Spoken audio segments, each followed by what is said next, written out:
Hello, this is Sariana, and welcome back to a brand new episode of the Double T Daily. This is a thing that's going to be spreading worldwide. Well, just not worldwide, but all over your body. This is the one and only bubonic plague, or more so known as the Black Plague. The bubonic plague started in 1347 and ended in 1351. This isn't the only timeline that it happened, but this is one of the most known. It is unknown to where it started from, but it is believed to be started in China. Some people say that the Jewish started it, but that's just a rumor. It all comes from the activator called Yersinia pestis. It is known that after Yersinia pestis was introduced into China, it was just put with a normal disease and it mixed into become the bubonic plague.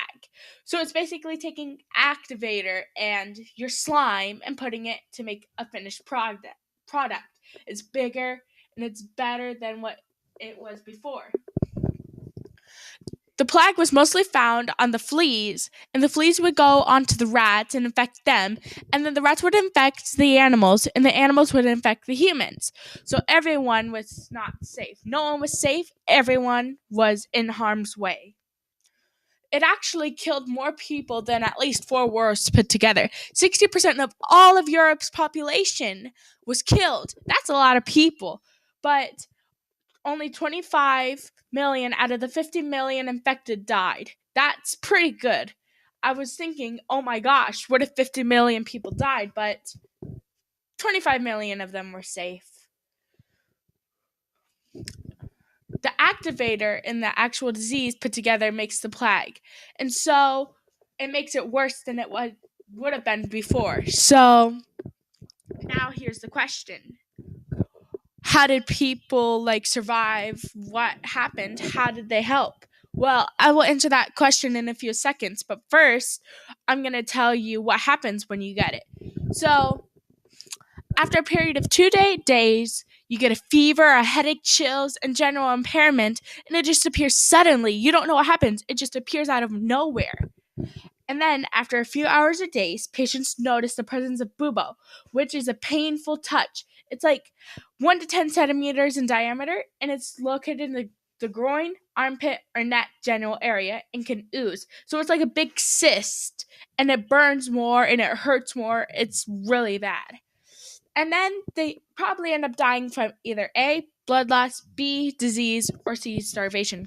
Because disease don't only cause death, they cause famine, they cause wealth to go down, they cause dynasties to fail. There's a lot of stuff that goes on in diseases. So after a person dies, they would have a makeshift type of funeral. Well, that was until everyone was dying. When a whole village is dying at once, you don't really have time to do a funeral. So they would throw the bodies in the streets or other areas and make a pile of the dead bodies together. They actually ended up burning those piles to get rid of the dead and try to contain the disease. So they're basically doing a Walking Dead where if you get touched by it, you're probably going to end up dying too. Now, for the good part, they made several antibiotics that were effective, which were streptomycin, gentamicin, deoxycyline, and that treatment would make you dying only down to 10%. So 90% of the time you would live. That's a pretty high percentage. So of course everyone wanted to get this, but not everyone could. I mean, think about it. The wealth people, of course, are going to get it first, but what about the people who can't buy any of this stuff? Think about it. But the fire and the coldness of winter kind of helped kill the rodents and insects that were carrying the disease because the coldness would kill off the rats, the rodents, and stuff, and the fire would burn them. So either way, they'd be dead and you'd be safe from disease.